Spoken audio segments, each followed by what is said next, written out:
yang dibilang orang, nanti orang akan lari nih ke Jawa Tengah karena di sana upah-upahnya lebih murah gitu ya. Ternyata di Jawa Tengah juga dampak PHK itu juga ada juga, banyak juga gitu. Jadi yang dibilang pemerintah selama ini nanti kalau dan di Jabodetabek atau di Jawa Barat misalnya gajinya itu buruhnya itu mahal, nanti mereka akan pindah lo ke Jawa Tengah ya. Ternyata di Jawa Tengah juga ada PHK loh. Terus buruh kita melari kemana nih? Kan gitu ya. Iya. Jangan-jangan buruh walaupun nggak dikasih upah kalau memang pabriknya produknya nggak ada yang beli, itu mereka Iya. juga berburu lagi. Dan untuk supaya buruh-buruh itu produknya terbeli, daya belinya mesti ditingkatin gitu ya mestinya ya. Betul. Iya, iya, iya, iya, benar-benar. Jadi kan emang harus daya daya beli buruh itu yang harus ditingkatkan gitu kan ya supaya buruh mempunyai kemampuan juga untuk membeli.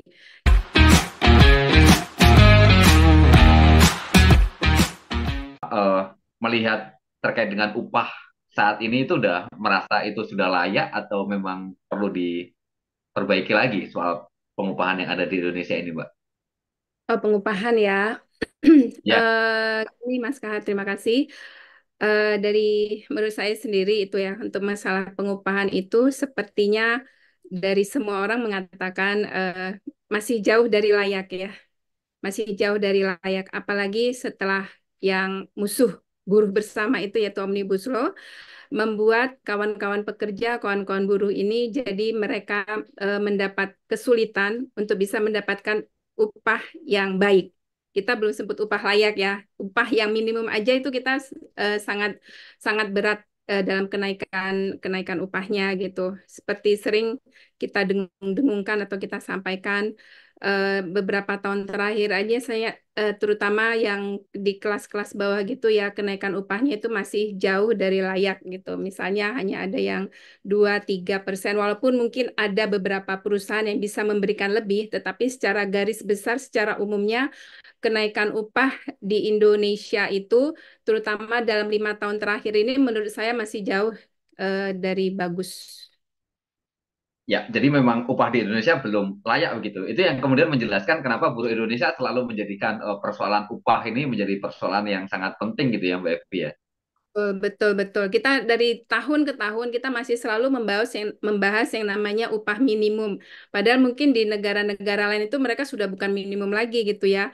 Dan menurut saya kayaknya saya selalu berpikiran gini Mas Karya, kenapa kita dari selama saya bergabung di Serikat Pekerja gitu ya, ngikutin melakukan aksi dan lain-lain, kita selalu bicara mengenai upah minimum terus upah minimum gitu ya. Kayak kita nggak naik-naik tingkat gitu.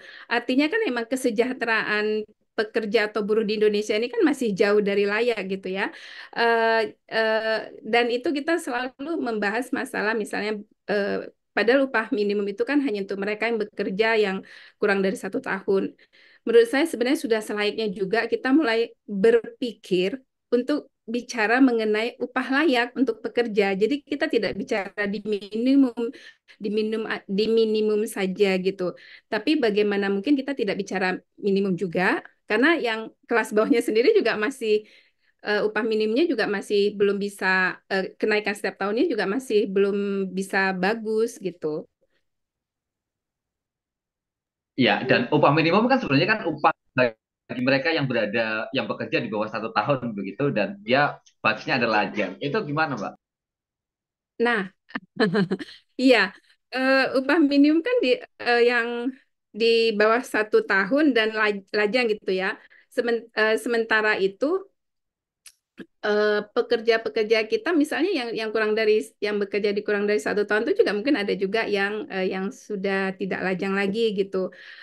Makanya menurut saya akhirnya eh, upah di Indonesia ini yang ditetapkan oleh pada pemerintah itu sendiri harusnya dikaji ulang kali ya menurut saya ya harus dikaji ulang karena kan selama ini kan yang dipakai itu adalah kayak kebutuhan hidup layak gitu ya kebutuhan hidup layak yang dipakai itu juga kan yang standarnya itu adalah standar-standar orang lajang yang masih bekerja lajang gitu sementara pekerja pekerja yang untuk hidup lajang aja sebenarnya upah minimum itu masih jauh dari cukup sih kalau dipikir-pikir ya apalagi misalnya untuk yang mereka yang harus tidak tinggal dengan orang tua, mereka harus tinggal dengan kontrak dan lain-lainnya gitu ya, harus membiayai hidupnya sendiri itu sebenarnya sangat pas-pasan karena saya juga pernah merasakan sebagai anak rantau yang lajang sendiri, yang sendiri-sendiri itu ya masih hidup sendiri, kemudian dengan upah yang masih standar banget gitu ya, tinggal di Jakarta itu benar-benar saya harus double job. Jadi kalau menghadapkan dengan satu itu benar-benar kayaknya emang nggak cukup untuk yang lajang, yang tinggal sendiri dan maksudnya tinggal di kontrakan, ngontrak. Jadi benar-benar harus double job nggak bisa dengan satu pekerjaan. Itu yang pernah saya rasakan juga sih zaman dulu. Pemerintah kan seringkali mengatakan begini, upah minimum itu kan untuk yang di bawah 1 tahun. Sementara yang di atas 1 tahun, supaya dia mendapatkan upah yang lebih baik, ya makanya itu diperlukan adanya perundingan dengan pihak perusahaan, supaya nanti ada peningkatan upah. Nah, sebenarnya sejauh mana sih efektivitas perundingan di tingkat perusahaan? Atau mungkin ada kendala yang dihadapi oleh serikat buruh ketika dia berunding di tingkat perusahaan untuk mendapatkan upah yang layak itu, Mbak? Ya, gini Mas, pada saat kita melakukan perundingan dengan perusahaan untuk misalnya kenaikan gaji itu sendiri gitu ya, kan memang ada beberapa kriteria gitu, tapi tetap mereka akan mengacu, perusahaan itu akan mengacu kepada misalnya, ini dari pemerintah sudah menentukan upah minimum itu misalnya 2% atau 3% gitu ya. Jadi itu menjadikan patokan setiap perusahaan untuk kenaikan gajinya. Dan masih ada lagi tuh, Mas Kahar. Kita kan melihat juga kayak kinerja, ada faktor lain. Kalau pada saat kita melakukan perundingan PKB itu untuk kenaikan gaji, ada faktor lain itu yang dilihat oleh perusahaan, misalnya kinerja sama kinerjanya daripada eh, pekerja itu sendiri. Pernah kejadian itu dengan upah minimum yang misalnya sesuai dengan inflasi aja gitu kan. Itu kan sebenarnya bukan kenaikan ya. Kalau kita bicara kenaikan tapi hanya sebatas inflasi itu kan bukan bukan kenaikan. Artinya nggak ada kenaikan sama sekali. Harusnya kan di atas inflasi gitu baru itu ada kenaikan. Jadi kalau seandainya seperti kita berapa tahun yang lalu itu kita inflasinya 2% sementara itu eh, kita benar-benar diinflasikan ya. Kemudian itu kan artinya nggak ada kenaikan. Nah, bagaimana mungkin daripada si pengurus serikat pekerja di PUK itu untuk menegosiasikan lagi kepada manajemen itu, eh, kita harus diskusinya itu harus benar-benar apa ya fightingnya itu kita harus benar-benar bisa memberikan argumentasi-argumentasi eh, eh, mengenai bahwasanya kita harus lebih di atas inflasi, harus lebih di atas inflasi, kemudian juga kita harus ada faktor X yang lainnya, misalnya itu dengan kinerja daripada pekerja itu sendiri juga menjadi salah satu faktor untuk bisa mendapat kenaikan yang lebih. Karena kan setiap pekerja itu kan ada KPI ya, Key Performance Individual itu kan ada gitu ya. Jadi itu juga dilihat. Kalau seandainya KPI pekerja itu sendiri biasa-biasa aja, itu bisa atau malah mungkin kurang dari yang rata-rata, bisa dipastikan mereka tidak mendapatkan kenaikan yang minimum tadi itu malah kadang-kadang malah di bawah daripada inflasi. Jadi perjuangan serikat pekerja, pengurus-pengurus serikat pekerja untuk kenaikan gaji yang inflasi aja itu biasanya kita sangat dibutuh perjuangan yang luar biasa sih gitu. Makanya menurut saya kalau selama sebelumnya kan kita pernah mendapat kenaikan gaji yang di atas inflasi gitu ya. Tapi akhir-akhir ini dengan kenaikan gaji yang malah ada yang di bawah inflasi itu membuat serikat pekerja yang di grassroots-nya itu mendapat apa harus berjuangnya itu untuk mempertahankan argumentasi mereka itu sangat sangat struggle sih. Iya, jadi nggak segampang itu gitu ya, meminta si Nah, buruh berunding dengan perusahaan agar menaikkan gaji gitu. ya Seolah-olah belum itu lagi tuh hanya melepas tanggung jawab, iya, melepas tanggung jawab pemerintah untuk memberikan upah yang layak kepada buruhnya, karena minta buruhnya berjuang sendirian gitu. ya Dan di banyak tempat kan upah minimum itu menjadi upah maksimum gitu ya. Bahkan yang bekerjanya sudah lama tetap aja upahnya adalah upah minimum. Nah, ya Mbak, kemarin kita bahwa kawan-kawan Farkes Reformasi ini juga melakukan survei kebutuhan hidup layak gitu ya. Nah, bisa Iya. digambarkan nggak, diceritain itu gimana surveinya itu, dan kemudian kira-kira ketika sudah mendapatkan hasilnya, kemudian dibandingkan dengan kondisi upah yang sekarang itu, apa kesimpulan yang bisa kita dapatkan dari survei itu? Iya, waktu itu kan Farkes itu melakukan survei KHL itu ada di eh, Jakarta Selatan itu di Pasar Minggu, kemudian ada daerah Kranji, ada di Jawa Timur tuh daerah Bangil, Pasuruan dan sekitarnya, ada di Cawas Jawa Tengah, kemudian ada yang di Jawa Tengah itu ada di Pasar Bandarjo sama di Karangayu itu di Jawa Tengah. Jadi ada Jawa Tengah di kota Semarangnya dan di Kabupaten Semarangnya. eh Sebenarnya cukup banyak ya Mas Kahar ya kita eh, survei yang kita lakukan itu dari sayuran, ikan sampai kebutuhan pokok, kemudian kebutuhan rumah tangga juga gitu ya. Kalau dilihat gitu, kalau saya lihat itu antara Jakarta dengan Bekasi misalnya ya itu eh, rata-rata itu sebenarnya biaya hidupnya itu yang kita survei itu eh, poin-poinnya itu harganya itu hampir hampir sama lah, nggak terlalu berbeda jauh ya antara Jakarta dengan Bekasi. Tetapi kalau untuk yang di luar Jakarta Bekasi, memang kayak yang di Jawa Tengah sama Jawa Timur itu untuk beberapa item, misalnya untuk kayak pakaian, baju, kemudian kayak peralatan rumah tangga itu memang sedikit ada di bawah Jakarta. Tetapi kalau untuk misalnya ikan, sayuran dan lain-lain tuh saya lihat hampir hampir sama ya harganya ya, baik di Jawa Tengah maupun di Jawa Timur. Karena kan selama ini kita kira kan di Jawa Tengah tuh pasti akan lebih murah gitu ya. Tapi kalau setelah saya lihat itu untuk yang poin-poin yang kita survei itu ternyata harganya nggak jauh-jauh beda juga dengan yang di Jakarta atau yang di Bekasi gitu. Kecuali untuk yang bahan pokok. Kalau yang bahan pokok itu memang mereka sedikit di bawah gitu. Dan sebenarnya sih agak perjuangan juga kemarin melakukan survei itu ya, karena kan kita harus ke lapangan, kemudian bagaimana kita harus ke pasar, bagaimana kita melihat eh, apa, bagaimana kita melihat harus bertanya kepada pedagang-pedagang itu secara langsung atau mencari datanya secara langsung gitu di pasarnya gitu ya. Tapi kalau berdasarkan harga komponen harganya itu Jakarta Bekasi nggak jauh beda, kemudian Jawa Tengah sama Jawa Timur itu juga nggak jauh beda untuk yang kebutuhan yang basah ya, kalau saya sebut kebutuhan basah seperti sayur mayur, ikan dan lain-lainnya itu sebenarnya nggak terlalu jauh antara di Jateng, Jatim, Jakarta sama Jawa Barat tuh nggak terlalu jauh sih. Gitu sih, Mas Kahar, kalau saya lihat dari hasil survei yang dilakukan oleh kawan-kawan. Ya, menarik. Karena kalau kita bicara tentang survei, berarti kita bicara tentang data, dan bicara tentang data kan bicara sesuatu yang memang tidak bisa dibantah gitu ya.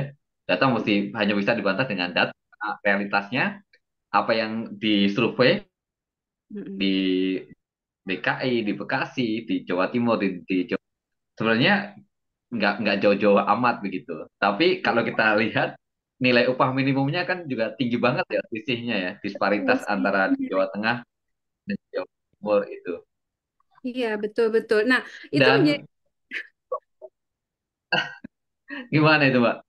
nggak maksud saya kan ini kan baru pertama kali nih saya kemarin melihat data survei itu ya kalau untuk bahan-bahan pokok kita gitu ya sebenarnya kan nggak jauh-jauh banget gitu tapi kenapa selisih gajinya itu jauh sekali gitu antara kawan-kawan di terutama di Jawa Tengah ya di Jawa Tengah gitu saya nggak tahu tuh ada miss di mana nih kita pemerintah dalam menetapkan upah minimum yang begitu jaraknya terlalu jauh sementara untuk setelah kita melakukan survei ternyata ikannya sama gitu ya harganya nggak jauh-jauh. Misalnya kalau beda-beda 1.000 2.000 itu kan seharusnya jarak antara gajinya juga nggak sampai sekarang ini ya antara Jakarta dengan Jawa Tengah itu bisa setengah sendiri gitu ya. Itu yang saya juga nggak tahu nih kenapa itu bisa upah minimum di Jawa Tengah itu bisa sebegitu rendahnya dan Jawa Timur juga kalau kita bandingkan juga dengan Jakarta dan Bekasi itu kan juga lumayan gitu ya. Mereka kan sekitar berapa ya sekarang 3 4 jutaan gitu kan ya. Nah, itu juga menjadi Hmm. pertanyaan saya tuh, Mas, pada saat saya pertama kali melihat surveinya. Ini what happened gitu. Tapi kalau misalnya kayak ada beberapa hal memang yang berbeda, tapi menurut saya itu mungkin secara kualitas kali ya, misalnya kayak di PAN gitu ya, tempat tidur, itu juga emang ada perbedaan gitu antara Jakarta dengan di Jawa Tengah itu emang ada perbedaannya gitu ya. Tapi kalau secara kebutuhan pokok sih semuanya sama sih. Kemudian yang agak berbeda mungkin ini Mas, kayak kosan itu yang sedikit berbeda, kontrakan. Oh iya, kota-kota besar sama yang di daerah akan Ya, berbeda begitu ya. ya, Tapi Pak, ya. ininya disparitas tidak sampai 2 juta Sampai lebih setengah. gitu kan. Setengahnya begitu Betul, jadi kotanya. betul. Nah, itu kan artinya Mm-mm. juga bahwa sistem pengupahan di Indonesia memang tidak mencerminkan keadilan gitu ya, tidak menyelesaikan soal disparitas yang selama ini dipermasalahkan oleh teman-teman. Iya, betul sekali. Em, Seperti tadi saya bilang, maksudnya gini, eh, jadi pertanyaan juga gitu ya, menjadi pertanyaan terutama setelah saya kumpulkan, saya lihat datanya gitu. Kalau antara Bekasi dengan Jakarta gitu kan, saya ngelihat datanya kan lebih kurang sama, bisa dibilang sama lah itu datanya itu gitu ya. Kemudian begitu di compare dengan, karena kan antara Jakarta dengan Bekasi juga sebenarnya nggak terlalu jauh gitu ya. Seharusnya dengan Jawa Tengah dengan Jawa Timur juga dengan data yang kalau kita lihat itu tidak terlalu jauh, menurut saya jadi yang harus kita lakukan adalah mungkin mengevaluasi kembali gitu ya.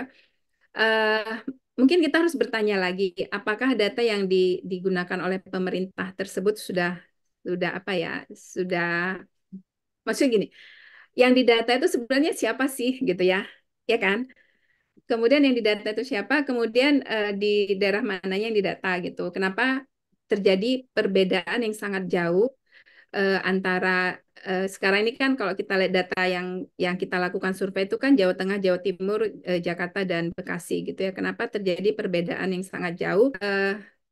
Kita dari serikat pekerja mungkin Mas ya harus memberikan masukan kepada pemerintah untuk mengevaluasi kembali. Saya nggak tahu itu bagaimana caranya kita untuk bisa memberikan masukan kepada pemerintah untuk mengevaluasi mengenai upah minimum yang ada di Jawa Tengah dan yang ada di Jawa Timur tersebut.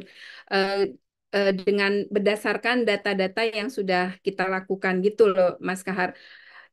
Caranya seperti apa saya nggak tahu. Cuman kayaknya emang kita harus memberikan masukan kepada pemerintah supaya eh, jarak upah minimum di sana itu sebenarnya tidak sebegitu jauhnya gitu perbedaannya dengan kita yang ada di Jakarta dan di Bekasi misalnya gitu sih kalau menurut saya. Oke, jadi memang data itu kemudian akan menjadi sangat berarti untuk memberitahu pemerintah, mengatakan kepada pemerintah bahwa selama ini kebijakannya memang tidak menyelesaikan soal disparitas itu gitu ya. Ya, Dan ya. ngomong Jawa Tengah ini kan selalu identik dengan upah yang rendah memang, upah murah. Banyak Mm-mm. kawan guyonanya itu upah murah itu ya adanya di Jawa Tengah begitu. Tapi Mm-mm. berita akhir-akhir ini Kementerian Ketenagakerjaan mengatakan PHK yang paling besar itu justru terjadi di Jawa Tengah, di tempat di mana upahnya sangat rendah. Pada saat yang Ya. sama kan selalu dikatakan nanti kalau buruh upah tinggi, nanti perusahaan akan tutup, kemudian justru terjadi PHK. Tapi justru di Jawa Tengah yang apa namanya upahnya sangat murah, itu PHK justru besar-besaran terjadi. Nah, Farkes saya tahu juga anggota eh, banyak basis yang ada di Jawa Tengah. Itu gimana menurut Mbak Evi? Apakah memang itu fakta kalau upah rendah pun juga menyebabkan PHK itu benar atau memang semacam guyonan saja itu? Kalau anggota kita di Farkes itu kan memang dari farmasi, ada farmasi kesehatan dan sektor jamu dan kosmetik ya. Yang dimana sebenarnya kalau dari jamu itu juga sebenarnya padat karya, tetapi memang anggota-anggota kita itu memang untuk selama beberapa tahun ini bukan tidak ada PHK, tapi tidak massal ya, Mas Kahar ya, gitu ya. Tapi kalau di anggota kita khususnya yang di rumah sakit itu sebenarnya masih aman. Walaupun saya nggak bilang bahwasanya di rumah sakit sendiri itu gaji mereka tuh sudah sesuai ya. Enggak. Di rumah sakit sendiri sebenarnya mempunyai masalah dengan upah minimum, Mas Kahar, gitu ya. Eh, itu different, sedikit berbeda. Jadi kalau kita bicara mengenai upah minimum, sebenarnya kalau kita lihat rumah sakit itu mereka kan adalah, kalau pada pandemik dulu dibilang itu mereka adalah garda terdepan yang seharusnya diperhatikan kesejahteraannya gitu ya dan keselamatannya gitu ya.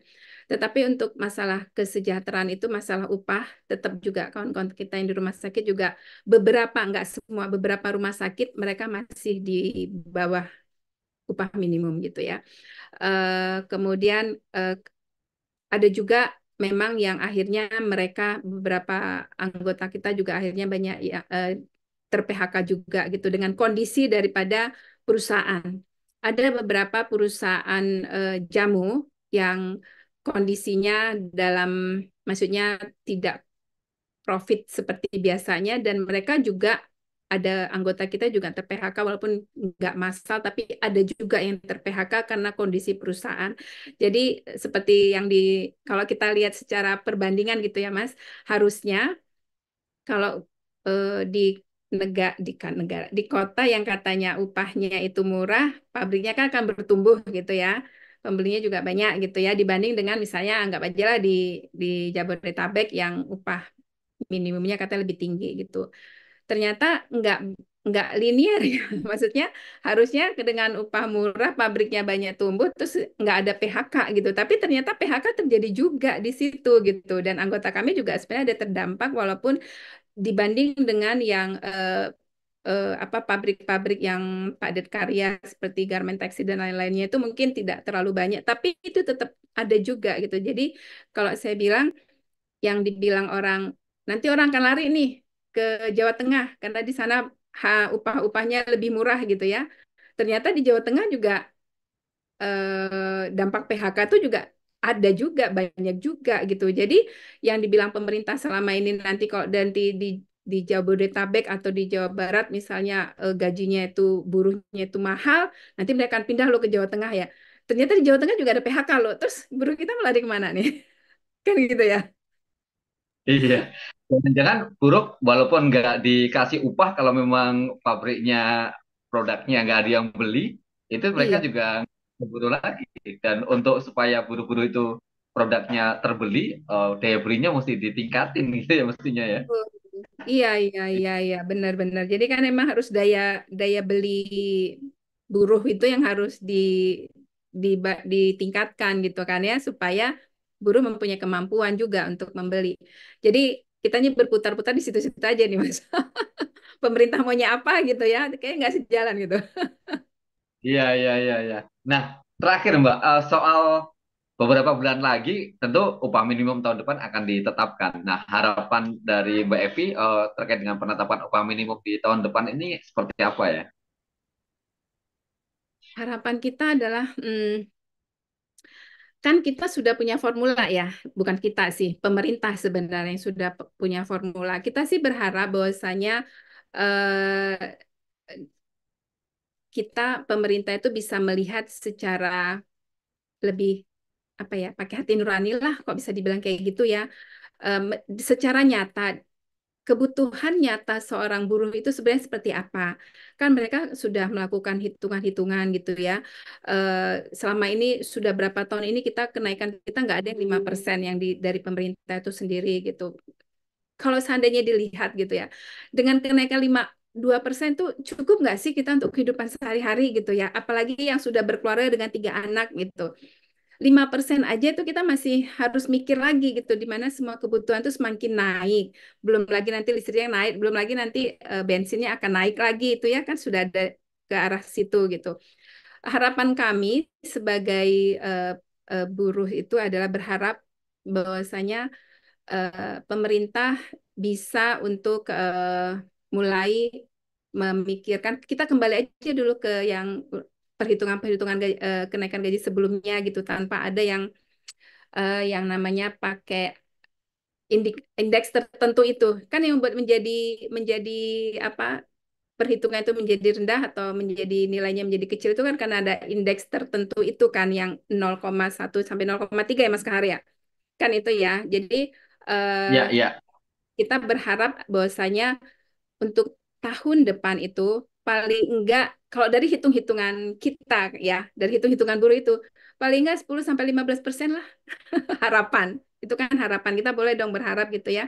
Dengan kita menampilkan daftar KHL yang kita lakukan, kemudian kita bisa juga nanti melakukan informasi kepada pemerintah untuk lajang aja sebenarnya gaji 5 juta itu juga dengan berbagai macam kebutuhan itu sudah pas-pasan lah bisa dibilang gitu ya. Apalagi untuk yang sudah punya anak satu dua tiga gitu. Jadi harapan kita pemerintah bisa lebih menggunakan hati nuraninya lagi, kemudian bisa lebih mempertimbangkan lagi akan kebutuhan para buruh dan pekerja lainnya untuk di tahun 2025. 10 sampai 15% Mas Kahar harapan. Oke, baik. Terima kasih. Oke, Mbak Evi, terima kasih kesempatan berbagi informasi, berbagi pengetahuannya. Mudah-mudahan apa yang diharapkan tadi, kenaikan setidaknya minimalnya 10% lah ya, itu bisa diwujudkan. Amin, insya Allah semoga. Makasih Mas Kahar. Selamat siang.